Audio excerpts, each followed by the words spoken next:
Hi everyone, my name is Sarah Wittenberg. I'm the Learning Specialist at Temple Beth Shalom in Needham, Massachusetts. Today I'm going to talk to you about one way that I was able to teach a student based on her needs. I had to get creative in the way I was teaching her because her profile was different than any other child I was working with in Hebrew. Let's start with what it takes to be creative when it comes to teaching Hebrew. Think outside the box. There are no limits. If you can execute it in a way that the student can learn, then it's worth trying. What are the student's strengths? Use these to guide your instruction. Don't pick something because it interests you. There is a process to go through to make this happen. It will not be overnight.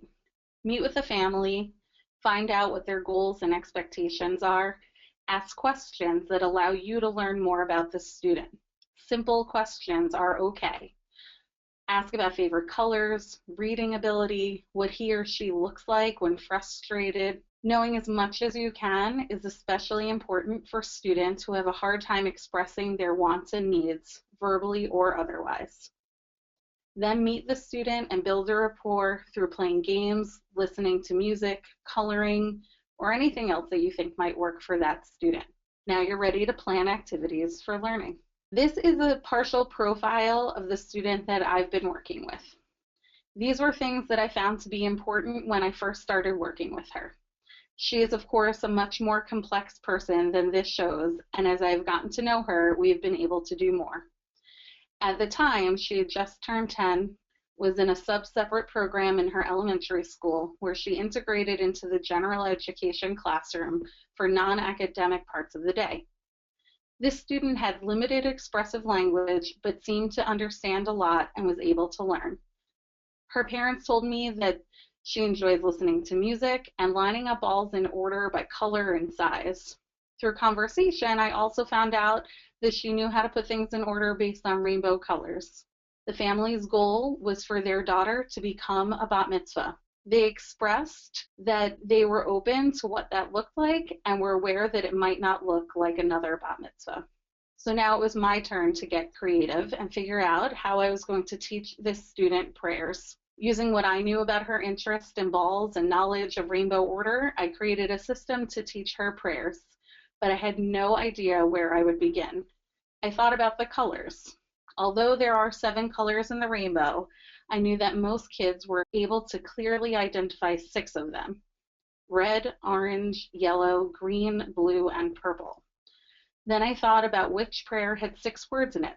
The Shema, 2 lines each containing 6 words. This was going to be perfect. Did my student know that Hebrew was read right to left? If I was teaching her prayers, this was the best place to start. I asked her to draw a rainbow. She used all 6 colors that were on the table in the correct order and drew them from left to right. I then showed her how to draw it from right to left. She started by tracing lines while following my finger. Then just followed my finger, and within a few sessions of starting this way each week, she drew her rainbow from right to left independently each time we started. This helped remind her that in Hebrew we read from right to left.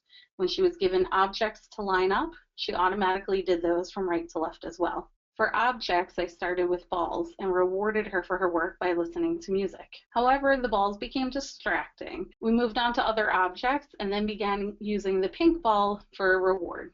You will notice in the pictures below that neither of these objects have purple. Although we did start that way with the library pockets, the other objects did not exist in the building in purple. Since we would eventually need to repeat the colors for the next set of words, it was worth testing out to see if she would know how to repeat the colors in a pattern, and it was a success. This allowed for us to transition later on to the second line. I found various objects around the building: library pockets, tissue paper, markers, crayons, folders, and stickers. I used everything that I found to help this student generalize what she was doing, so it was not only limited to the library pockets. I started reciting words to the Shema as she placed the colors in order. The next step was to color code the words and make them so that they were movable. The pink ball was still her reward, but then we moved beyond the objects and focused on saying the words as she put down each one. In the video you are about to watch, you will see what the process looked like as she was beginning to master the second line of the Shema.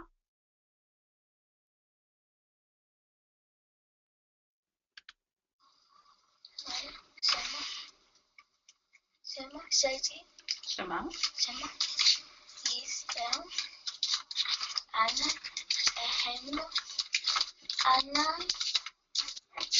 Ehad, Banu,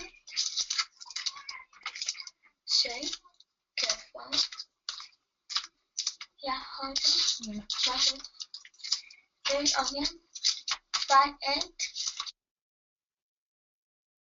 I hope that this has inspired you to think outside of the box for your students. Please feel free to contact me if you have questions.